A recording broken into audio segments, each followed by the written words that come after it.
দেখেন, আল্লাহ এবং রাসূলের বিধিবিধান তরিকা মোতাবেক চললে শুধু লাভ আর লাভ। কিন্তু যেই বছরের যেই মাসে খরচ করলে আল্লাহ রাব্বুল আলামিন সংসারে উন্নতি দান করবে, সুস্বাদু খাবার খাওয়াবে, সেই বছরে সেই মাসে সেই দিনে আমরা না করে আমরা করি পয়লা বৈশাখীর দিন। হ্যাঁ, বিভিন্ন দিনে বিভিন্ন করি। তো পহেলা বৈশাখীতে এই যে পান্তা ভাত, ইলিশ মাছ ইত্যাদি মানে মানুষে খাওয়া দাওয়া করে, এগুলোর কোনো ভিত্তি নাই। এটা একটা কি কুসংস্কার, এটা একটা কি কুসংস্কার। তবে আল্লাহ রাসূল সাল্লাল্লাহু আলাইহি সাল্লাম বলেন, মান ওয়াসআ আলা ইয়ালিহি ওয়া আহলিহি ইয়াওমা আশুরা ওয়াসআ আল্লাহু আলাইহি সাইরা সানা। যে ব্যক্তি আশুরার দিনে তার পরিবার পরিজনের রিজিককে প্রশস্ত করবে, আল্লাহ রাব্বুল আলামিন সারা বছর তার রিজিককে প্রশস্ত করে দিবেন।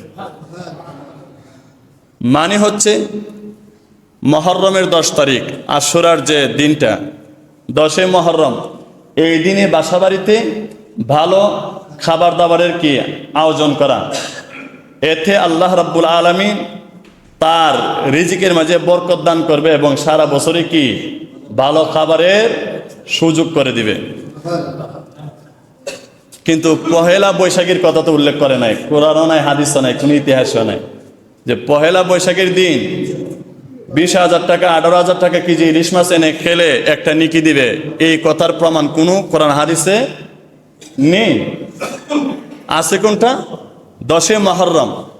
10 মুহররমে যদি কোনো ব্যক্তি ভালো খাবারের আয়োজন করে, তাহলে আল্লাহ রাব্বুল আলামিন সারা বছর তাকে ভালো খাবার খাওয়াবেন। এটা নিয়ে আবার আমরা বাড়াবাড়ি করব না। হাদিসটা জয়ীফ, দুর্বল, কিন্তু আমলযোগ্য। ঠিক আছে।